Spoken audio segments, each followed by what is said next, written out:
Pernah nggak tiba-tiba lagi ngelamun, terus kepikiran rumah? Atau lagi duduk di kamar kos, tengah malam, keadaan lagi capek-capeknya, tiba-tiba ada dorongan, pengen banget pulang. Nah, kalau kalian pernah ngerasain ini, selamat, kalian nggak sendirian. Iya, di episode kali ini kita bakal ngobrol soal homesick, rasa kangen rumah yang kadang nyesek banget, tapi juga bikin kita sadar betapa berharganya tempat yang kita sebut rumah itu. Halo teman-teman semuanya, balik lagi di Jurnal Ali, tempat cerita-cerita sederhana jadi lebih bermakna. Yuk langsung kita mulai. Teman-teman pernah gak sih lagi duduk di kamar kos tengah malam, lagi ngerjain tugas atau sekedar scroll media sosial, terus tiba-tiba kepikiran pulang? Kayak ada rasa kosong yang gak bisa dijelasin.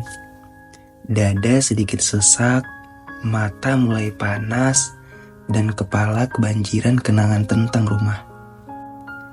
Ya, bukan cuma kangen suasananya, tapi kangen segalanya.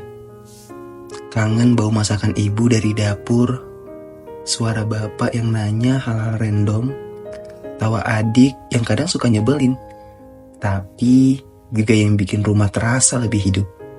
Atau sekadar duduk di teras rumah sore hari, melihat langit berubah warna dan ngobrolin hal-hal yang gak penting, tapi rasanya berarti banget. Di perantauan, semua itu gak ada. Yang ada cuma rutinitas yang kadang melelahkan sekali. Lingkungan yang terasa asing dan keharusan buat kelihatan baik-baik aja. Padahal hati gak sekuat itu. Kadang, makan sendirian di warteg pinggir jalan terasa lebih sunyi daripada menghabiskan malam di kos. Atau pas lagi sakit, gak ada yang ngurusin, gak ada yang bikinin teh hangat, dan akhirnya cuma bisa rebahan sambil berharap besok udah sembuh. Manusia emang punya hubungan yang dalam banget dengan tempat yang mereka anggap rumah. Makanya di bukunya The Power of Home, Jones Allen bilang kalau otak kita menyimpan kenangan tentang rumah.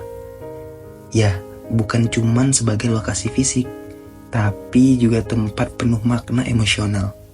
Makanya meskipun udah pergi jauh, ada bagian dari diri kita yang tetap tinggal di sana. Teman-teman, kadang kangen rumah itu bukan cuma soal karena kita pengen pulang, tapi karena kita capek. Dunia luar emang seseru itu, penuh pengalaman baru, cerita-cerita baru, tapi juga keras. Kita dituntut buat mandiri, kelihatan kuat, padahal gak selalu sanggup. Dan di saat-saat seperti itu, rumah terasa seperti satu-satunya tempat yang aman buat kembali. Ya mungkin kayak waktu dulu, setelah main hujan-hujanan, terus pulang ke rumah, langsung digantiin baju sama ibu, dibikinin susu hangat, terus dipeluk, biar gak kedinginan katanya. Nah, rasa aman yang kayak gini itu susah banget kita temuin di luar sana. Tapi yang bikin homesick makin berat adalah kenyataan kalau rumah juga berubah. Orang-orang bertambah tua, kebiasaan berganti, hal-hal yang dulu terasa tetap kini perlahan memudar. Warung langganan udah tutup, jalanan yang dulu sepi sekarang udah ramai, dan orang-orang yang dulu selalu ada satu persatu mulai pergi. Hingga pas akhirnya kita bisa pulang, tapi suasana rumah udah gak sama lagi. Kasur yang dulu nyaman sekarang terasa asing. Ternyata kita bukan cuma merindukan rumah, tapi juga versi rumah yang kita kenal dulu. Makanya dalam kondisi seperti ini, kadang kita suka terbawa ke dalam suasana nostalgia. Iya, dan itu gak apa-apa. Nostalgia itu sebenarnya cara otak kita buat ngasih rasa nyaman di tengah ketidakpastian.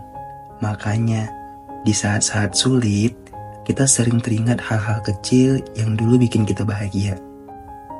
Karena itu satu-satunya pegangan kita ketika dunia terasa nggak menentu. Tapi teman-teman, homesick bukan cuma soal ingin kembali, tapi juga soal belajar menerima. Rasa kangen rumah bisa jadi motivasi, bukan buat mundur, tapi buat menemukan makna di tempat kita sekarang. Karena kenyataannya, yang kita cari bukan sekadar rumah, tapi perasaan tentang rumah itu sendiri. Rasa aman, rasa tenang, rasa punya tempat untuk pulang, meskipun mungkin bentuknya nggak sama lagi. Dan kalau kita pikir-pikir, konsep rumah ini nggak selalu soal tempat. Kadang, rumah itu ada di orang-orang tertentu, teman dekat yang selalu ada, seseorang yang bikin kita nyaman, atau bahkan momen-momen kecil yang terasa hangat. Ada kalanya kita sadar, rumah itu lebih dari sekadar alamat, lebih dari bangunan tempat kita besar, tapi ada di kehangatan yang kita temukan di mana saja. Buat beberapa orang, rumah bisa berarti kopi susu favorit yang mereka temukan di kedai langganan. Bisa juga tempat yang selalu jadi tujuan setiap kali butuh waktu sendiri. Atau bahkan rumah itu bisa sesederhana lagu yang selalu bikin nyaman saat didengar. Jadi, kalau malam ini kamu kepikiran rumah, it's okay, gak apa-apa. Itu bukan kelemahan, itu cuman bukti kalau kamu punya tempat yang berarti. Dan itu lebih dari apapun. Jadilah itu sesuatu yang harus disyukuri.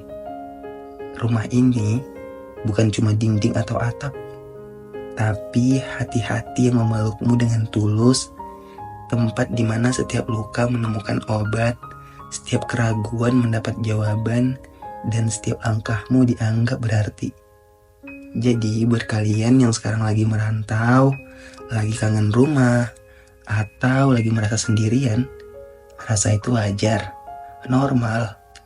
Bahkan itu tanda kalau kamu masih punya sesuatu yang berharga untuk dirindukan. Dan kalau suatu saat nanti kamu pulang, peluk rumahmu erat-erat, karena di sanalah kamu selalu diterima apa adanya. Tapi, kalau pulang ke rumah belum bisa dilakukan dalam waktu dekat, cobalah temukan rumah di tempat lain. Cari kehangatan di orang-orang yang peduli, di tempat-tempat yang bikin tenang, atau bahkan di hal-hal kecil yang membuatmu nyaman. Karena rumah sejatinya bukan hanya tempat, tapi juga perasaan yang selalu bisa kita ciptakan dimanapun kita berada. So, mungkin itu aja yang bisa aku sampaikan. Terima kasih buat kalian yang sudah dengerin jurnal tidur aku. Kalau ada masukan atau saran, feel free untuk komen, feel free juga untuk kalian bercerita. Karena mungkin aku akan baca cerita-cerita kalian di episode berikutnya. Jangan lupa subscribe dan like ya. Bye-bye.